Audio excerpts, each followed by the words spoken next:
Definitely a bit muddy out here this morning, but look what we have inside the shop. So we definitely got a delivery of some sort. So let's go ahead and I've gone through and I've already lifted up all the tabs on the top. So we'll lift it up and see what we got underneath.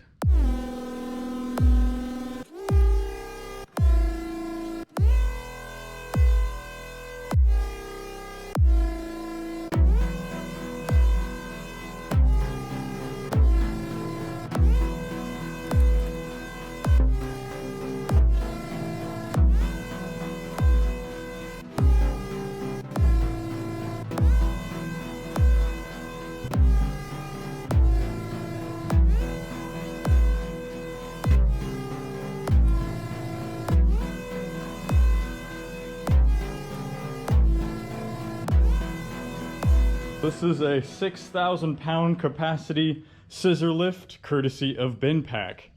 Happy to have finally gotten it. It did take a little while, but big thank you to Bendpak. They make excellent products. They're great to work with, and I'm excited to finally have something here. Now, I know a few people have been asking why I didn't get a 2-post lift. I wanted to go with a portable scissor lift so that way I can move it around to the shop. I don't want to permanently mount anything in here just yet. I wanted to have something that I could take the cars up in the air on. I don't want to have to worry about doing floor jacks anymore. So this is the one that I chose. I trust it. I really like this format, and I think it'll work out great for a lot of the work that I do. So I'll keep going. I'm going to keep unboxing, and I've got a little bit of assembly to do, and we'll get it all set up.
Alright, so I'm getting ready to move two of my lift arms up front, but I've got all of my hydraulic lines assembled. I've got the two stands assembled, plus the pivot jack to move it around the shop. I do like that this is now a separate unit all on its own. That makes life a little easier. I know on the earlier versions, this was part of the hydraulic unit.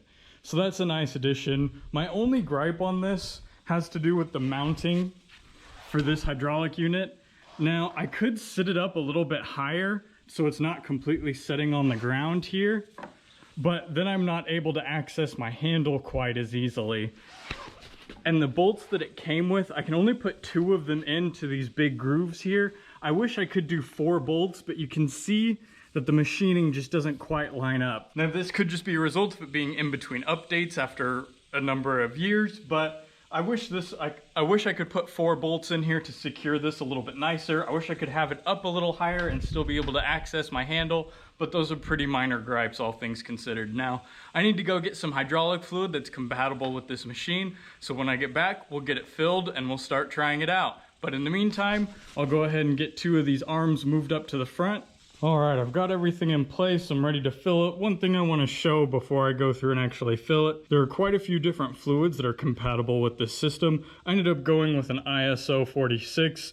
This one is actually from O'Reilly's. It's an anti-wear 46. It's compatible with the system, so I'll go ahead and get it filled and we'll test it out a couple of times.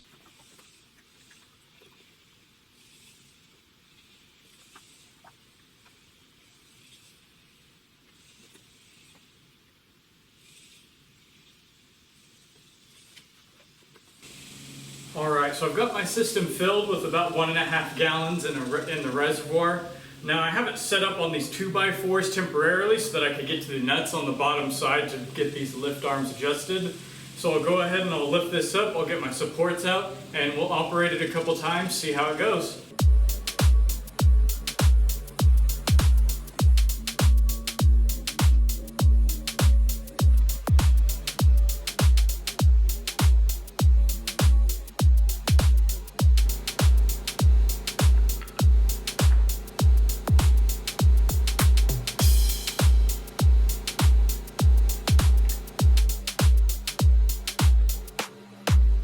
That little excavator comes in handy quite often. If you'd like us to see a video on that, let me know it down in the comments.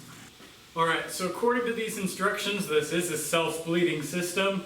In order to bleed it, what we're going to do is we're going to raise it to the first locking position. We'll release the lock, let it back down. We'll do this a couple of times, waiting about 60 seconds in between operations. And during this operation, I'm just looking to make sure that we're not shaking or squeaking, anything abnormal. It will be normal for it to do that in the beginning because it's still got air in the system, but it should bleed itself out. So let's give it a shot.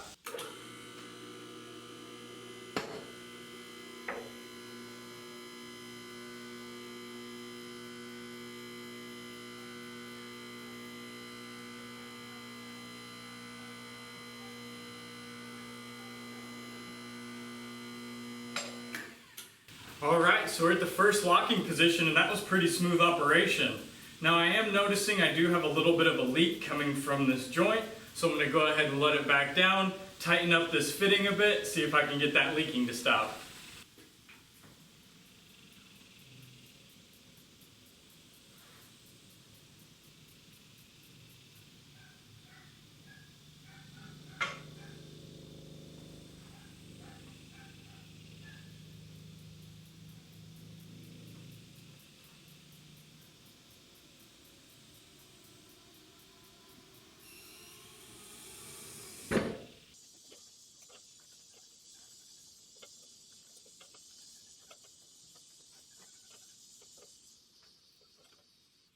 Alright, so I've got this line nice and secured. We're going to try it a couple more times, make sure we're not having any leaks.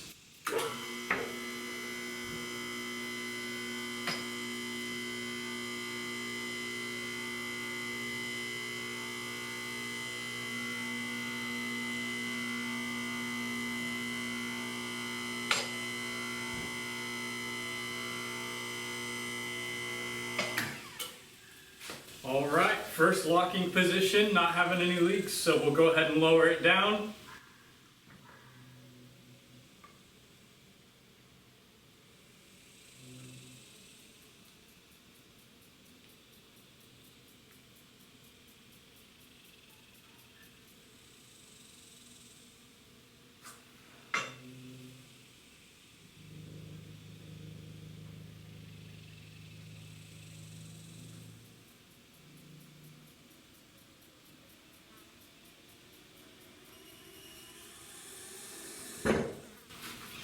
Very nice. Everything seems to be working well. We got our leaks fixed. So in the next video, you'll probably see a part 2 on the DeLorean where I'm going through replacing most of the fuel system components and draining the tank. You'll see this lift in operation. Thank you for watching. I do appreciate it, and I'll see you in the next one.